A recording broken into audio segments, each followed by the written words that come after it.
Primera pregunta. La consolidación del Consejo de Participación Ciudadana y Control Social. Fecha, años de historia.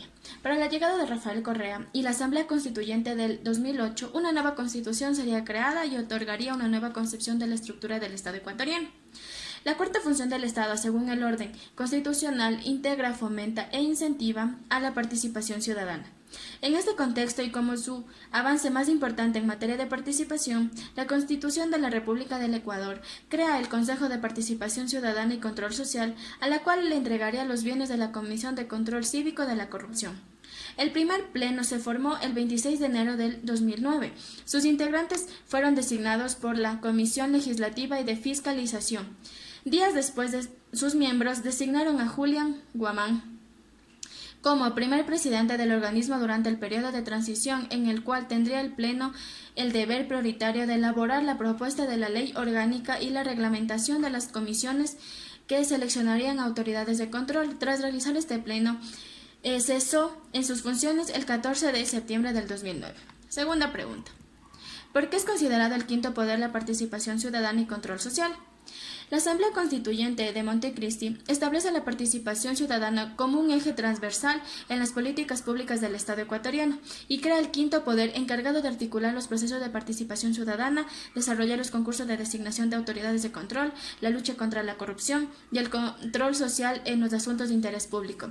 El espíritu que motivó en Montecristi la creación de este quinto poder fue el de despolitizar los órganos de control a fin de garantizar un Estado de Derecho fuerte con autoridades independientes. Tercera pregunta. Sus atribuciones. 1. Promover la participación ciudadana, estimular procesos de deliberación pública y propiciar la formación en ciudadanía. 2. Establecer mecanismos de rendición de cuentas de las instituciones y entidades del sector público. 3. Instar a las demás entidades de la función para que actúen de forma obligatoria sobre los asuntos que ameriten intervención en criterio del Consejo. 4. Investigar denuncias sobre actos u omisiones que afecten a la participación ciudadana o generen corrupción. 5.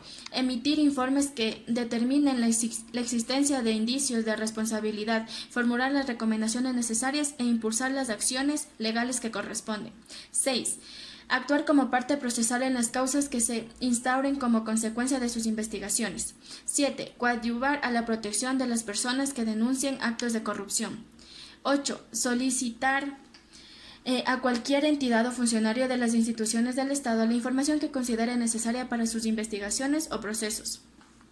9. Organizar el proceso y vigilar la transparencia en la ejecución de los actos de las comisiones ciudadanas de selección de autoridades estatales. 10. Designar a la primera autoridad de la Procuraduría General del Estado y de las superintendencias de entre las ternas propuestas por la Presidente o Presidente de la República luego del proceso de impugnación y veeduría ciudadana correspondiente.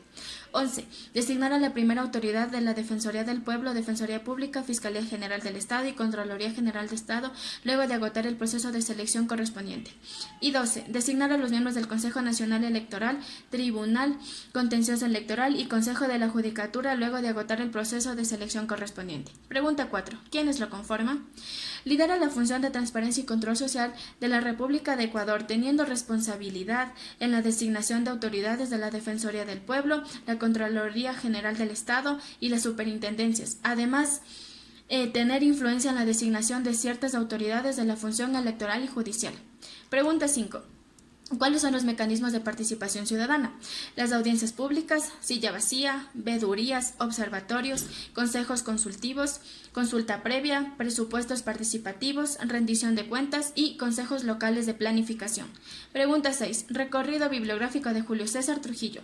Julio César Trujillo nació en Ibarra en 1931, abogado, político y catedrático universitario, doctor en jurisprudencia por la Pontificia Universidad Católica del Ecuador, candidato presidencial en 1984, constituyente en 1998. Miembro de la Comisión Anticorrupción, organismo no gubernamental integrado por representantes de la sociedad civil. No aceptó integrar el Frente de Transparencia y Lucha contra la Corrupción de iniciativa del gobierno de Lenín Moreno, pero sí aceptó encabezar la primera terna para el Consejo de Participación Ciudadana. De transición, es el consejero con más trayectoria política y pública del organismo. Pregunta 7. Postura o principios de Julio César Trujillo. Doctor Trujillo fue un hombre bueno de convicción religiosa y rememoró su largo recorrido académico y trayectoria política al abrigo de la doctrina social de Iglesia. Destacó su lucha por causas justas, su postura junto a los más necesitados, el combate a la corrupción y el trabajo realizado. Pregunta 8.